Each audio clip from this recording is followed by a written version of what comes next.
So this morning we're in Nehemiah chapter 2, and we're going through this series that we've called The Story. And this morning the message is evaluating and executing the work. If you know the background of Nehemiah, then you know that what's happening is Nehemiah has been convicted, and he's wanting to go back to Jerusalem and begin to rebuild the city wall so that the people there could be restored, they could be protected. And so this chapter 2 kind of tells us how he goes about carrying that out, about accomplishing it. And so as I was thinking about, getting ready for a job, what came to my mind were resumes. You all have resumes, or have you ever had to send out a resume? I actually looked, and there are some things that were on actual resumes, okay? These are not made up. These are things that were on actual resumes. And I love this first one. I have learned WordPerfect 6.0 computer and spreadsheet programs. Right? I actually have a fear about this one because we live in a culture of texting, and I get text a lot of times, and sometimes I'm not so sure that the person is just so intelligent that they're abbreviating something, or if they really think that that's the way it's spelled. Okay? Anybody else like that? Because I really struggle with it. We're raising kids that really don't know how to spell anymore. I love this one too. Received a plague for salesperson of the year. That's an easy one. A G can look like a Q, I guess, and so, or it's best for employers that I not work with people. That was on my resume, I think. I'm a perfectionist and rarely, if ever, forget details. All right, you got to look at that again. All right. Instrumental in ruining an entire operation for Midwest chain store. It's supposed to be instrumental in running entire operation for Midwest chain store, but instead they ruined it. And then these last two are a couple of my favorites as well. Finished 8th in my class of 10.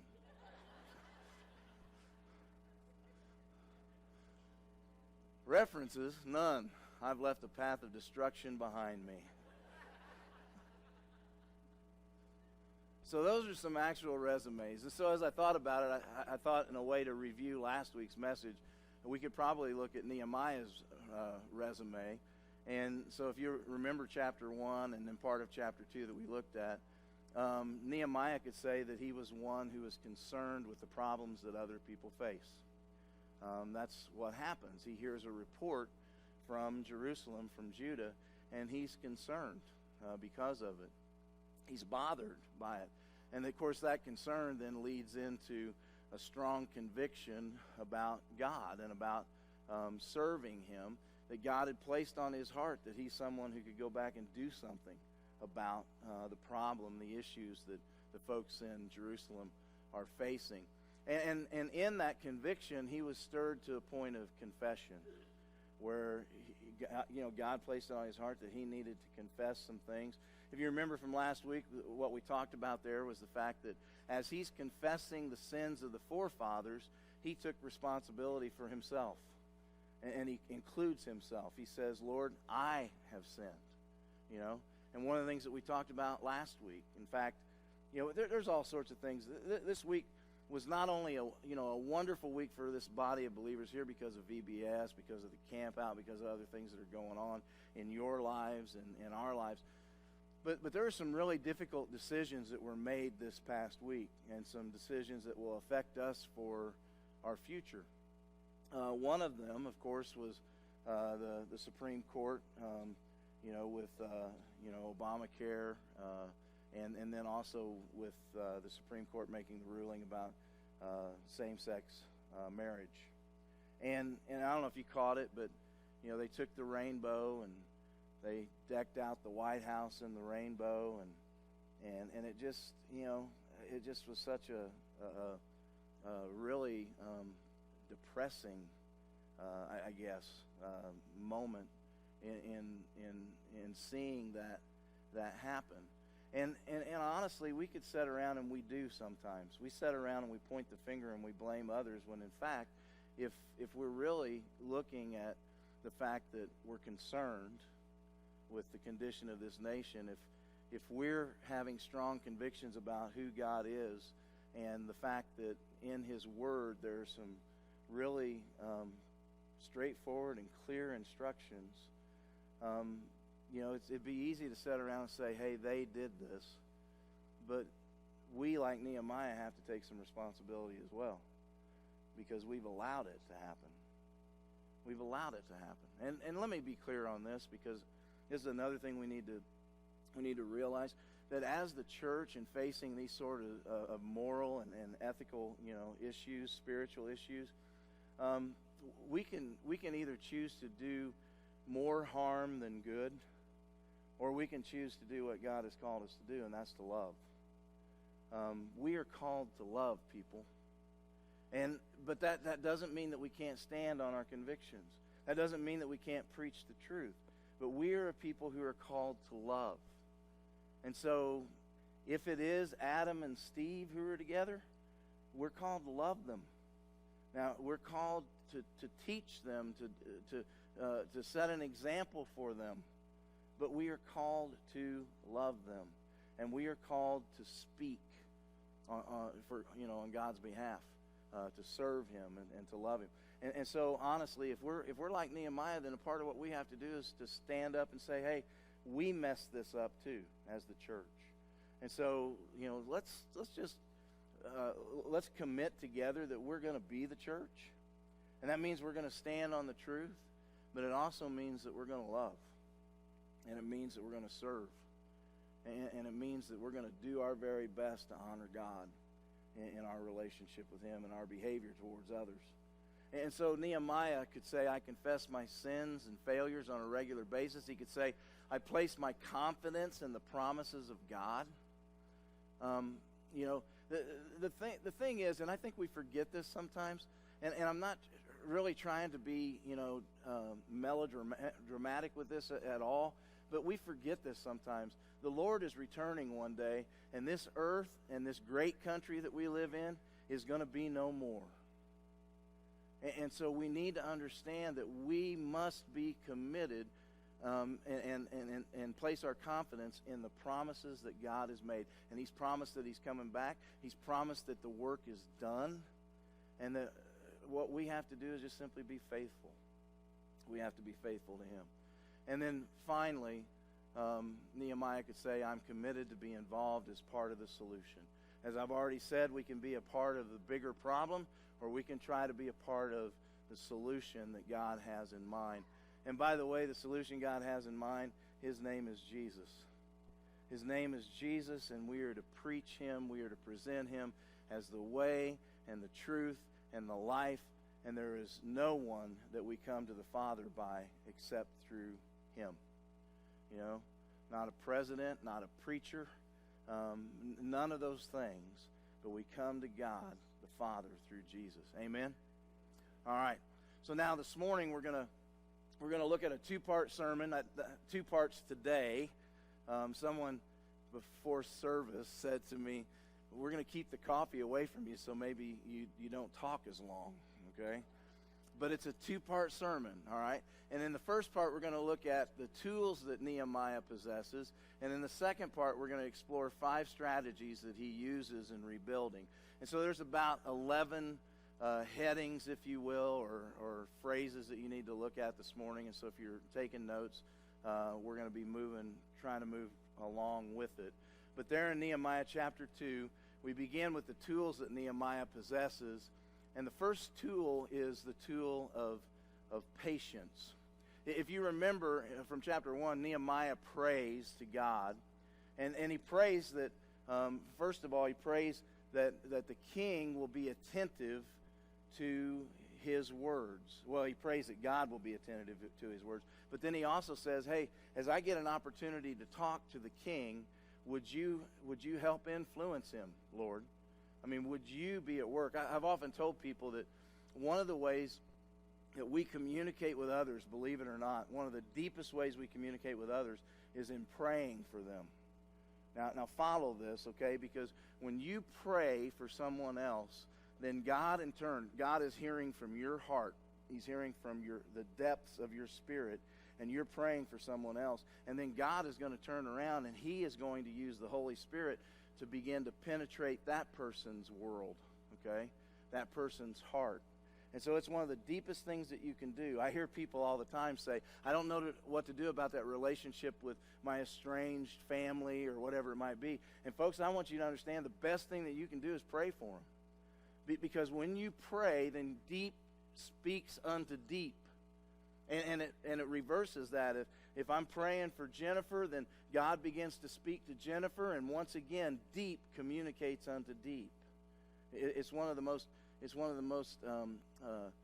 intimate ways that we can communicate with each other and for each other is by praying. And that's exactly what Nehemiah does. He prays that the king will hear his words. And then in verse 11 of chapter 1, he says, give your servant success today by granting him favor in the presence of this man. And he makes this statement, I was cupbearer to the king. And then catch verse 1 of chapter 2. He says, in the month of Nisan in the 20th year of King Artaxerxes, when wine was brought for him, I took the wine and gave it to the king. I had not been sad in his presence before. And so you would notice that Nehemiah asked for the Lord to be attentive to his prayer and that God would provide him success that very day. But here's what we know. In chapter 1, he establishes his patience because as he prays unto God, as he fasts, it's about a 4-month period that goes on in his praying and his fasting. And so what we learn about him is that the first tool that he had is patience. I mean, what we see Nehemiah doing once he's prayed this prayer and asked for success on this day, he simply continues with his daily work. He just goes ahead and he continues to do what God has called him to do, which is to be the cupbearer of the king. He's prayed, and now he is waiting for the Lord to act. He's waiting for the Lord to present an opportunity for him to speak to the king. And if you notice, we're told in verse 1 that he does. It says that he had not been sad in the presence of the king before. And so Artaxerxes notices Nehemiah's low spirit. And it leads to tool number 2, Nehemiah's faith. In chapter 2, verse 2, it says that the king asked him, why does your face look so sad when you're not ill? This can be nothing but sadness of heart. And so the king notices. Now, I know I'm repeating things, but it helps us remember, okay? Nehemiah prays that God will act, and so he's patient, waiting for God to present the opportunity. He goes in, he's patient, he does his everyday job, he continues to walk with the Lord, and God provides the opportunity. The king notices. He notices that Nehemiah is low in spirit. And so he asks him what is wrong. And don't miss his response, because in the last part of verse 2, he says, I was very much afraid. I was very much afraid. And one of the reasons is that as a servant to the king, part of his responsibility was to hide any sad or bad feelings in His Majesty's presence. I mean, honestly, there have been kings who in the past, leaders who, dependent upon the response of the people around them, they could be either, tyrants, or they could be very caring. And I want you to understand that as a servant, he was expected to hide any sad or bad feelings in His Majesty's presence. I don't know if you've ever been around a person like that where they really don't want to hear about your problems. It's part of the reason that whenever someone asks you how you're doing, you probably answer with, fine. I'm doing fine. I sometimes hear there's a couple of people in the church who respond with this: well, I'm not doing too good, but nobody cares anyway, you know. And so understand that Nehemiah's responsibility was to not share or look as if he's sad or he has any sort of bad feelings. And the king notices right away. He says, you know, you're not ill, or I don't think you're ill. It must be just simply sadness of the heart. All right? So he's very much afraid. The second thing is he was about to ask the most powerful man on the face of the earth to reverse an edict that had been passed several years prior. And that edict was that the work in Jerusalem would cease. You can go back in Ezra, I think it's chapter 8, where that decree is made. And it's quite possible that it's the same king who made the decree, that Artaxerxes is the one who said, there's so much trouble that's going on in Jerusalem, we're just going to stop the work there and leave it alone. And so now part of the reason he's afraid is he knows that God has called him to ask that this work be continued, that it be started up again. And I don't know, have you ever had to go in before someone and ask something that you just knew the answer was going to be no? And it can make you a little bit apprehensive, can it? You know? Or I remember a particular incident whenever I was working at Key Printing in Lincoln when we were at the college there. And I had made this huge mistake in some printing. And I mean, it was going to cost several $1,000s to correct this. I remember shutting the machine down. I went into Tom Segelke's office, who was the owner and my boss, and I just sat down in the chair. And he turned and he looked at me. It was very much like a Nehemiah incident. He said, you look kind of sad in heart. And I said, well, you're going to be in a minute too. You know, and so I confessed to him the mistake that I had made. And Tom said this to me, great guy, but Tom said, well, go out and start to print over again. It was a one-color press. Let me tell you real quickly this way. I had made 5,000 copies on the third print, okay? You usually start with yellow and then red and then blue and then black as your final color. And then we had an extra color that was called Joe's Wine that went into it. But we were on our third print of this signature. We were on the blue print, which meant that in order to correct this, I had to go back and print 5,000 yellow copies and then put 5,000 back through with red in order to correct the mistake that I had made. And so Tom just simply said to me, listen, you better go get started. And I said, well, I'm so sorry. He goes, I know that. And he said, the thing is, I can't say anything to you that's going to make you feel any worse. And so I can really appreciate what Nehemiah must have felt like going into the king, you know, very much afraid, you know, of having to share or sharing what God had laid on his heart. But understand that he had faith.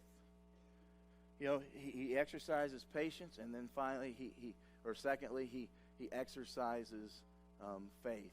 Tool number 3 is wisdom. If you look at verse 3, there in the text, he says, I was very much afraid, but I said to the king, may the king live forever. Why should my face not look sad when the city where my fathers are buried lies in ruins, and its gates have been destroyed by fire? And so Nehemiah just simply uses the wisdom that God has given him. And the very first thing that he says to the king is he gives him honor. The king has noticed that Nehemiah is sad, that he's depressed, that there's something on his mind.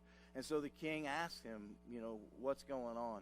And the very first thing that Nehemiah does is says, you know, hey, long live the king. Long live the king. He gives him the honor that his position deserves. Second, notice that Nehemiah mentions the situation and not the city. This is all about the wisdom that he's using. He first gives a compliment to the king. It's a good idea to do that. And so he says, long live the king. And then he says, why shouldn't my face look sad? When the city that I come from, my father's graves lie in desolation there. Okay? And so it's important to notice that he doesn't mention the city, because if this is the same Artaxerxes who a few years earlier with Ezra had ceased the work because of the conflict going on there, then he probably doesn't want to hear about Jerusalem again. But instead, what Nehemiah does is he makes it personal, not political. He goes before the king and he says, I've got this personal issue that I'm struggling with. And so he makes it personal and not political. Nehemiah emphasizes his desire to honor his dead forefathers, and the Persians actually shared in that sort of practice. This is something where Artaxerxes could have looked at Nehemiah and said, I understand that. I understand that. I would like, we honor our dead as well. And so he connects with the king by using this third tool, which is wisdom. And then tool number 4, prayer. Verse 4, it says that the king said to me, what is it that you want? And then Nehemiah writes these words, then I prayed to the God of heaven. I prayed to the God of heaven. And so he's exercised patience so far, faith, his wisdom, and this fourth tool that he uses is prayer. Now, you should probably notice Nehemiah offers up this quick prayer. He doesn't fall to his knees. He doesn't bow his head or close his eyes. One of my favorite things to do whenever we're playing euchre, I got to share this because it bugs people. It's so funny because it's just a joke. But we'll be playing euchre and maybe things aren't going real well, for me and my partner. And so I'll just pause and I'll put my hand over the cards, and then I'll bow my head and I'll act like I'm starting to pray. And it bugs people. I mean, people are like, what are you doing? I'm going to pray about this. Because after all, like Jeff said about the messing with the man of God, I'm not going to lose this card game. I'm going to simply pray, and it's just a joke, but it's so funny that what it does with people. I remember one time my father-in-law, we were fishing for crappie, and I wasn't catching any. We were fishing in the river, Kaskaskia River, and I wasn't catching any, and he had been catching some, and he had his limit, and he said, hey, I'm cold. I'm going to go back to the truck. You fish as long as you want to. And so I'm out there, and I'm trying everything. And finally I said, Lord, and I did. I said, Lord, I'm going to throw 3 more times. I'm going to throw 3 more times. And if I don't catch a fish, then I'm going home, all right? And then I thought, well, if I'm going to do that, then if I'm going to lay out this fleece, then I'm going to say, even if I catch the fish on the 3rd cast, I'm going home. And I caught like a 13, 14-inch crappie on the 3rd cast. And I went, put it in the bucket, and I went to the truck. I honored, and I got to tell you, as a fisherman, that's a tough thing to do, isn't it, Jim? Because I wanted to say, Lord, I was just messing with that. But I went back to the truck, and, I told you for a long, long time I tried to reach my father-in-law, so I decided to tell him that story.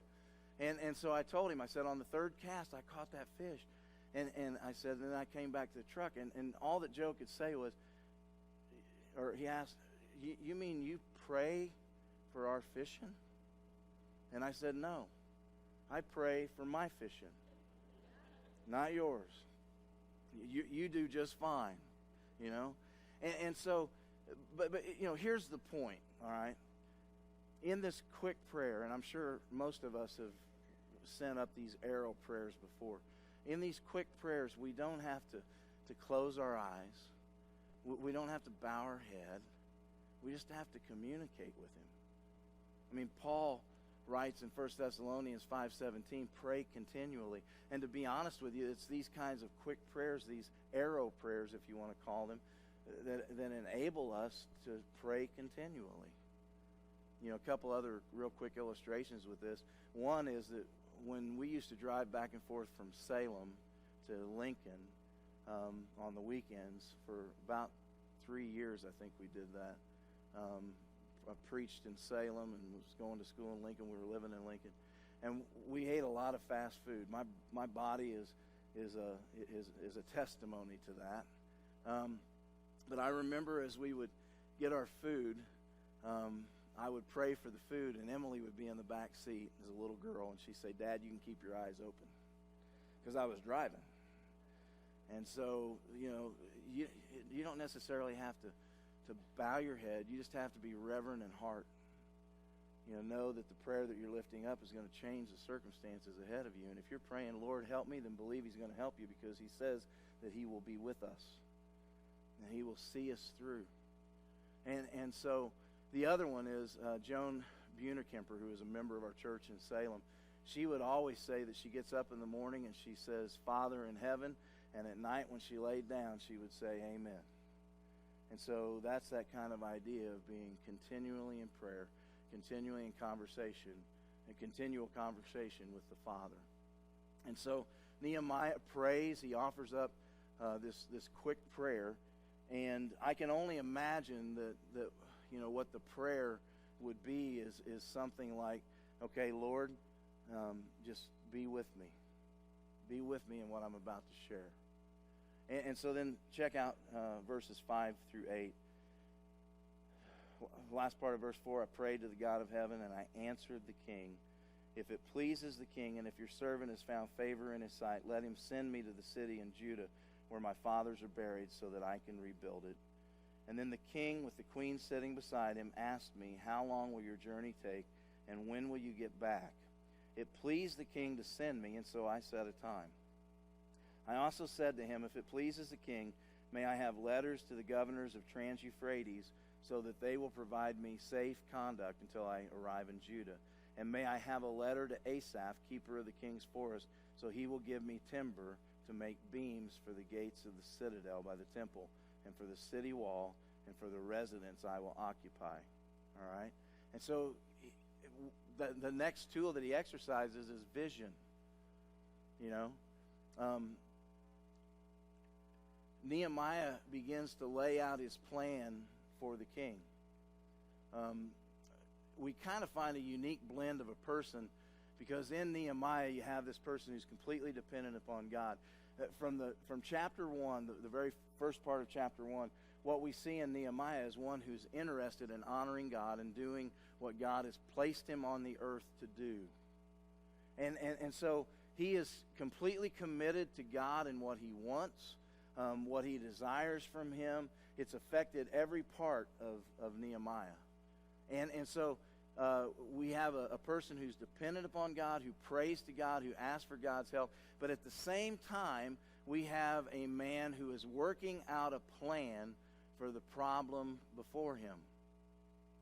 And honestly, what I see a lot often in the church is that normally those two qualities are separated in people. Maybe it's God's desire, because as I've already told you, you need people who are visionaries, but you also need people who will carry out the vision. You need people of faith, but you also need people of action. And honestly, I think that's to be in each one of us, but that's part of the reason God brings us together, because there are people in this congregation with tremendous faith, trust in God. But sometimes what happens with that trust is we get all caught up in the trust that God's going to take care of it, and we fail to put into motion a plan that God may have. And so sometimes we need another person to pull alongside us who will help us carry out that plan, right? I mean, this past week's a great example of that, VBS. Brian put together everything up here on the stage. Kathy, put together, the nuts and bolts of the curriculum and all that kind of stuff. But then she started they started looking for people, Emily to lead the worship, people up in the sound booth to help out up there, Judy and your crew that helped out with the refreshments and feeding all the volunteers, people who were willing to come in and teach, people who are willing to just play games with the kids, some of us who were willing just to come and sit and watch. And so we need that partnership, okay? But in Nehemiah, you have this unique blend of a person who not only trusts in God, but he has the plan. Several years ago, I had this man come to me, and he just said to me, just made this statement. We've been in trouble in this country ever since we took prayer out of schools. And then he said, Miles, we need to get prayer back in schools. And it kind of bugged me a little bit, because it's not that I don't agree with that, because I do. But at the same time, sometimes what we get is people who come with an idea and then nothing behind it. But what they want is for you to do something about it. Can I kind of go back a little bit in something I said earlier? Sometimes I think that's what the church does with our nation. We like to sit around and talk about what the decisions, the choices that the politicians should make, but we don't really bring anything with it. Whenever we were at Lincoln, one of the janitors or one of the custodians stopped by our apartment, and they were complaining about some destruction in some of the rooms, which they should have been complaining about. But what bugged me is that all they wanted to do was talk about the fact that the kids were. We had bolster beds. You guys know what bolster beds were? They're anchored into the wall, and kids were coming, and they, I'm not knocking this. Say, don't hear this, but in 1950, when they built these dorms and they put those beds in there, the young men and young ladies who came to school maybe had 4 or 5 changes of clothes. They might have had a little transistor radio. But in 1990, kids were bringing television sets and stereos and their clothing, my goodness. And so they didn't have anywhere to put them. And so they were stacking them on the bolsters and on these shelves, and they were starting to pull the beds out of the wall. It was a problem, okay? But one of the things that really frustrated me is that all they're doing is coming and throwing at me a complaint about what's going on in there, and no one was saying we need to look at how we can alleviate this problem. All right? And so we had a couple of young men who designed these cabinets that went up over the bolsters, and from that point on, we began to install those in the rooms because people were just bringing stuff. And so understand that we need people who have vision for the future and direction, but then we need people to come along and who carry out that vision. And in Nehemiah, you have a person who does both of those things. And so because he's a person of detail, when the king says, "What can I do for you?"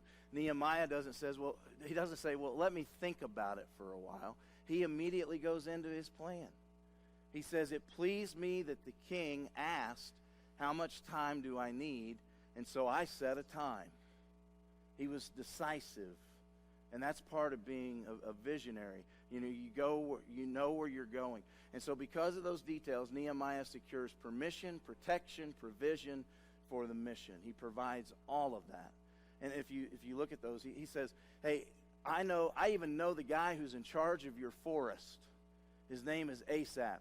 And so could you get me some certificates that would allow me to take timber so that we can begin to rebuild the temple or the city walls, and we can rebuild the gates?"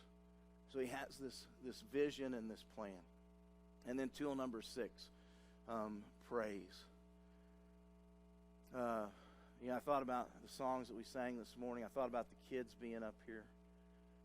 Shabbat, hallelujah. Barak, praise the Lord. By the way, those aren't just some gibberish words. It's Hebrew, okay? And so, they were up here, and those words, they mean to extend your hands, to lift up your hands, to clap your hands. Tehillah means to sing, There's that word for celebrate. There's the word for dance. And so, as he shares all this with the king, and he notices that the king is buying into this plan, then he begins to praise God. If you look at the last part of verse 8, it says, Because the gracious hand of my God was upon me, the king granted my requests. I mean, he gives all the credit to God. Because the gracious hand of my God was upon me, the king granted my request. Nehemiah knew that all of this was due to God's providence and not by his own effort. I mean, God partners with us. He expects us to carry out his plan. His plan, simply put, if you look over here on the wall, his plan is that we're to connect to his presence, to his people, and to his passion. And his passion is for lost people. You know, Jesus said, "Go to all the world. You will be my witnesses," he says. Where you live, you know, in your home, in your neighborhood, you know, in the city that you live in the region that you live in, you will be my witnesses. That's what God wants from us. And so we put in the effort, but understand this, all of the growth, all of it comes from God. Paul says, "I planted the seed, Apollos watered, but God brings about the growth." He's on our side, folks. He is on our side. And he just simply wants us to put in the effort in serving him. Nothing happens without God's blessing and his timing. And Nehemiah understood that. All right, so finally I'm going to share with you 5 strategies, okay? And I got to do this in about 2 minutes, but that's not going to happen. But I will share it as quickly as I can. Very first strategy that we see in verse 11, whenever he is given permission to go and he goes on the journey. In verse 11 it says, "I went to Jerusalem, and after staying there 3 days." Now, I don't know what you see in that, but here's what I see. His very first strategy when he gets to Jerusalem is to rest. Nehemiah rested. I just wrote an article for the Reminder, which is coming out this next week, and in it I talked about resting in the Lord. You know, we're such a busy people. Amen? I mean, we are such a busy people, and sometimes we don't take the time that we need to rest. We're busy. You know, we're busy from everything from from paperwork to physical labor to just simply being busy in our pleasures. We are a very busy people. And so one of the things that I wrote about was the fact that in July, Jennifer and I are going to be taking a sabbatical, if you will. I'm taking the month of July off completely. Part of that, some of you know this, some of you don't. On July 9th, Jennifer is having brain surgery. And so on July 9th, from that point on, I'm going to be with her. And my commitment, first commitment is going to be to her. Now she's going to be taking 3 months off because that's what the neurosurgeon has said that she's going to need to recover this process. She'll have 1 day in intensive care. She'll have 3 days in the hospital, and then she'll come home and she'll recover for the next 3 months. But during the month of July, we're just simply going to rest in the Lord. So you're not going to see us a lot during that time. Part of the reason I want to share that with you is because there's all sorts of things that can happen whenever someone takes that long period off, because people can start to, I wonder if they're coming back. I kind of think of references, none. I leave a path of destruction behind me, But we need that rest. God modeled it for us. He created it for us. We're told in the Scriptures, Jesus said that Sabbath was created for man and not man for the Sabbath. But honestly, folks, we don't take advantage of it. We don't take enough advantage of the fact that God wants us sometimes to just rest. To rest in Him. That old hymn, leaning on the everlasting arms. It's all about rest. Leaning on Him, And so when Nehemiah gets back, he rests. It's about a 4-month journey from Susa to Jerusalem, and so by the time he gets there, he's pretty tired. Ezra did the same thing a few years prior. You can read about that in chapter 8, verse 32, that when he gets to Jerusalem, he takes 3 days to recover just to get back to feeling rested, being prepared. And the honest truth is, we're not as effective when we're tired. I mean, we're not, And I don't know, I must have been really tired, because everybody that's talked to me about this Sabbath or this sabbatical that I'm taking in July, everybody's been like, good. You need to. Good,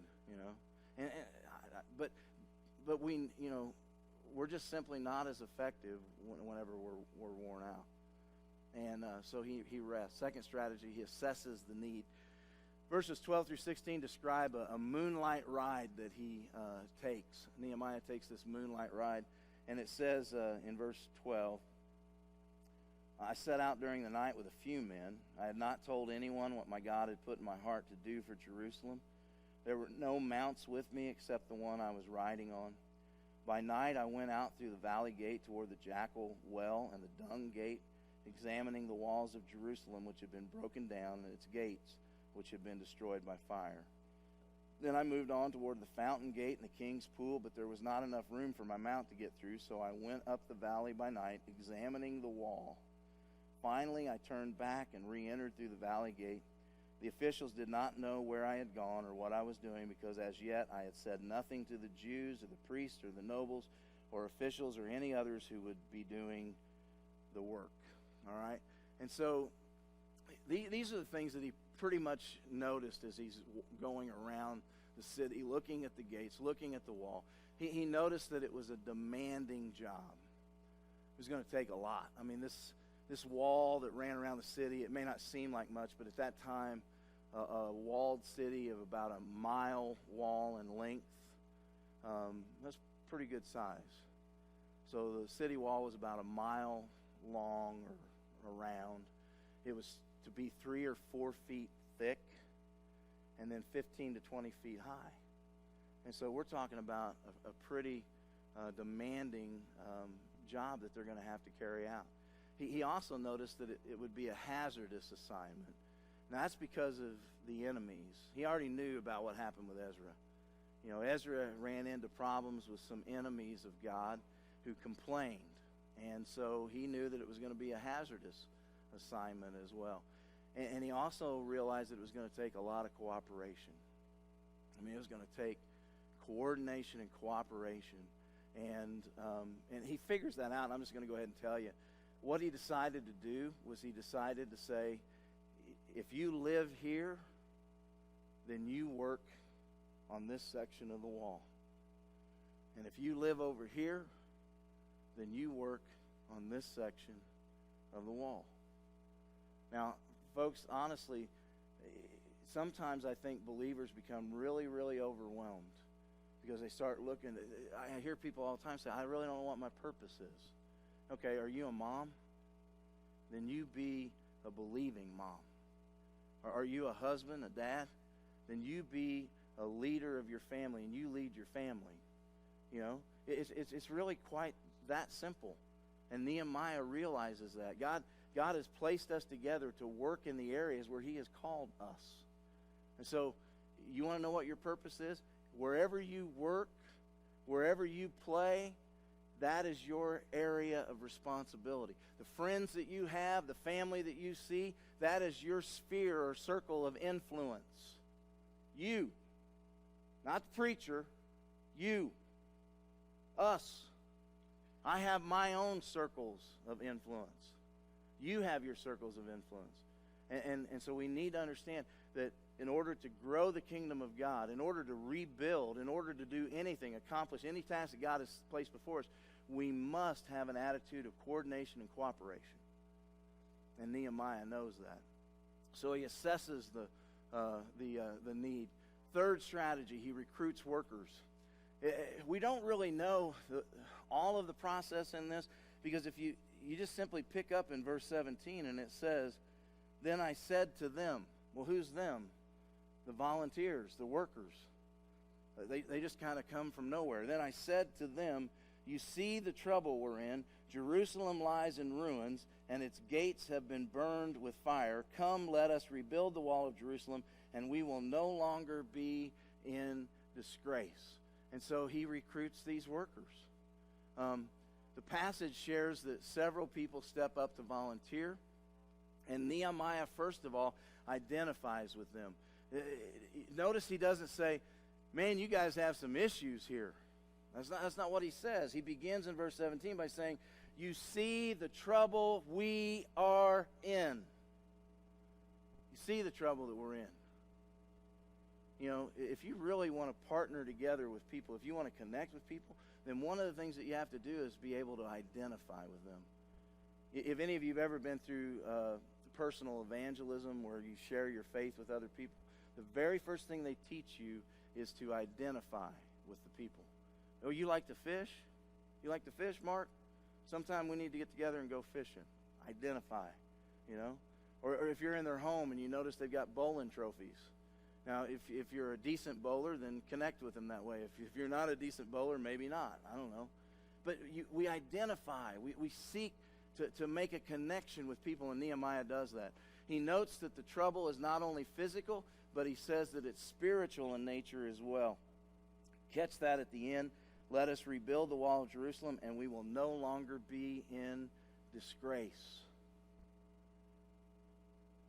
I wonder if sometimes we're not in the same exact circumstances that the people of Israel were in during this time. Listen, people have to be thinking that the church is dying in this nation because of the direction that we're going. And Nehemiah says to them, you know, come, this trouble is not only physical. This trouble is not simply, that we're facing is not simply just awkward for us or because it's going to make us uncomfortable when people say, you mean you still believe that outdated stuff in the scriptures? No, it's spiritual. Listen, sometimes I feel like the church is in disgrace here because people of this country, of this society, look at us and say, you know, what do you all really stand for? What do you believe? Do you believe what you say? And so he says it's spiritual in nature as well. And finally, he stirs the workers to immediate action. He says, let's go and do something about it. You know, let's begin the work. All right, so then he begins to build confidence in them in verse 18. I also told them about the gracious hand of my God upon me and what the king had said to me. They replied, let us start rebuilding. And so they began this good work. So he begins to build a confidence in them. At the heart of the message of Nehemiah is the providence of God. I mean, that's the heart of the message. His confidence is in the Almighty, and he passes that on to the people. You know, that's Nehemiah's message. He passes it on to the people. That confidence, that faith, that trust that he has in God. And I want you to notice that the call for action came from the people themselves. I mean, in verse 18 it says, they replied, let us start rebuilding, and so they began this good work. One of the things that they taught us at Lincoln is that as the preacher coming in, you're going to have some power once you establish trust with the people. There's going to be a honeymoon period. And during that honeymoon period, you can make all sorts of changes that you want. There'll be complaints and stuff, but people are going to go along with it. But they said the best way to do it is to go to your leaders, to go to the key people in the congregation, and to plant the seed and then let them think it's their idea. You know? And honestly, if you think about that, good leaders are characterized in that way. I mean, they are absolutely characterized in that way, that they come and they build the confidence in the people. Now, I know one of the things I have to confess is that here for a period of time, I wasn't a real confident person, you know. But listen, that's been restored. We have a God who is faithful and true. We have a God who is not going to forsake us, no matter the decision that the Supreme Courts make. We have a God who loves us and who provided for us an awesome gift, as Jeff shared with us during communion. He provided the gift of his grace and his mercy through his Son, Jesus Christ. He is an awesome and wonderful God. And He is with us. We are with Him. I was watching the other night the movie Glory. If you've never seen it, it's about an all-black regiment of soldiers in the Civil War, and they are led by Colonel Robert Gould Shaw, and he is from Massachusetts, and he leads this unit. And everything I just told you about Nehemiah is demonstrated in that movie, in his leadership of those soldiers. The night before they go to this battle for this fort that they never capture, it shows a scene of these black soldiers in prayer. They're singing unto God, and they're praying, knowing that some of them are going to die the next day. And they go in with this confidence because they believe that they are serving God. You know, they're trying to do away with slavery. They're trying to fight this battle that has split the country, and they're finally being used by God. And so there's this tremendous confidence in them. And so that is instilled by their colonel. Nehemiah does the same thing. We need to do that for each other. That's part of the reason we come together every week, is to encourage one another, to challenge one another, to hold one another up, to get us through this life. And so finally, after building the confidence in them, and they begin to identify, they begin to take hold of the vision, and they make this call to action, then finally Nehemiah has to deal with opposition. In verses 19 and 20, it says, "But when Sanballat the Horonite and Tobiah the Ammonite official and Geshem the Arab heard about it, they mocked and ridiculed us. 'What is this you're doing?' they asked. 'Are you rebelling against the king?' And I answered them by saying, 'The God of heaven will give us success. We, his servants, will start rebuilding. But as for you, you have no share in Jerusalem or any claim or historic right to it.'" Just because you've resettled here doesn't give you any right, is what they say, or what he says. Now, we're first introduced to these enemies back in verse 10 of chapter 2. But the enemies of God actually use a couple of different tactics to discourage the work. One is that they mock and they ridicule the workers. They mock and they ridicule them. Stan Prentice, Stan just moved back to Rushville, and they were here for a year. He was the industrial arts teacher at Danville High. And he was sharing with me a story. Donnie Case is a friend of mine who preaches in Macomb, Illinois. And evidently, one of the churches in Macomb just recently, 30 days ago, had their first same-sex wedding ceremony. And Donnie was with this minister from that church. They were discussing some things, and the minister said to Donnie, why is it that you have such a problem with same-sex marriage? And Donnie just pointed to one thing. You know what he pointed to? This. And what he said was because there's a sanctity of marriage. That marriage is to be between a man and a woman. I mean, notice, and it's this simple, people. In chapter, in the first 3 chapters of Genesis, these words are shared. For this cause, what cause? Marriage. For this cause, a man will leave his father and his mother and will be joined together with his wife, and the two of them will become one flesh.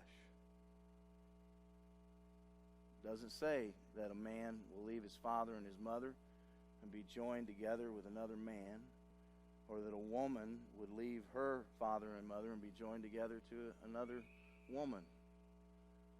And we're facing some difficulties because whether you realize it or not, your grandkids, this generation that has just come up, in 10 years we have moved from 30% of the people being in favor of same-sex relationship to 60%. And you know who it is? It's our younger generations, because they have been so just, it's just, they've been overwhelmed with it. It's a cool thing now to be bisexual or to be gay or lesbian. And so we have a lot of work before us. So they mock and they ridicule. And what this guy said to Donnie was, when Donnie pointed to this, this preacher said, "You mean you still trust that outdated book?" Preacher said that. And so they're going to mock us. They're going to ridicule us. They're going to make fun of us. They're going to call us names. They're going to say we're intolerant. They're going to do all of those things. And Nehemiah recognizes that here, that they're going to mock, they're going to ridicule the workers. Sometimes they're going to accuse them of rebellion against the king. It's coming. I've told you for a long time, and this decision, the next test is going to be when they start to say that as a church we have to support it, we have to carry it out. It's the next thing. And they'll accuse us of rebelling against the law of the land. And I want to remind you, the Bible is very clear that we are to be people who keep the laws of the land as long as they do not disagree with this book. And so they'll accuse us of all sorts of things. Nehemiah's response is, the God of heaven will give us success. And so I'm going to tell you this morning, we face a lot of obstacles for our future. But here's what I know, the God of heaven is going to give us success. Even if that success is that we're called home. Especially if we're called home.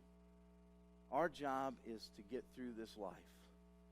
And then we spend an eternity with the Father. Okay, so now we'll talk about more of the opposition in the future. But notice what he ends with. I answered them by saying, the God of heaven will give us success. We, his servants, will start rebuilding, but as for you, you have no share in Jerusalem or any claim or historic right to it. One of the most difficult aspects of being a loving, truth-bearing follower of Jesus Christ is keeping that in balance of not just simply entertaining anything and everything, because that's what some people think that's what love does. But notice that Nehemiah stands up and he says to these enemies, you have no part of this. And honestly, folks, one of the things that we're going to have to do in the coming years is we're going to have to draw together. We're going to have to find our strength from one another, and we're going to have to be willing to say that we live in a society that unfortunately we need to try to reach, but if they refuse to be reached, then we have to look at them and saying, you have no part in this inheritance. You have no part, and you could have, but by your choices and by your decisions, by your thought process and in placing yourself in God's place rather than in being in submission to Him, you don't have a part in this. We've been a long way together in the last 16 years. This congregation has done so. I originally preached this series about 10 years ago, I think, in building. We were facing coming into this building. We had all of those tools. We had the faith. We had, confidence in God. We had all of that. We joined two congregations together amidst naysayers and people who didn't want any part of it. And here's what I'm convinced of. God is certainly not finished with us yet. He still has plans for us in this community. But in order to do that, we have to make sure we possess all of those tools. And we have to carry out the same strategies in reaching out to this community in this area and being an influence here. Let's bow in prayer.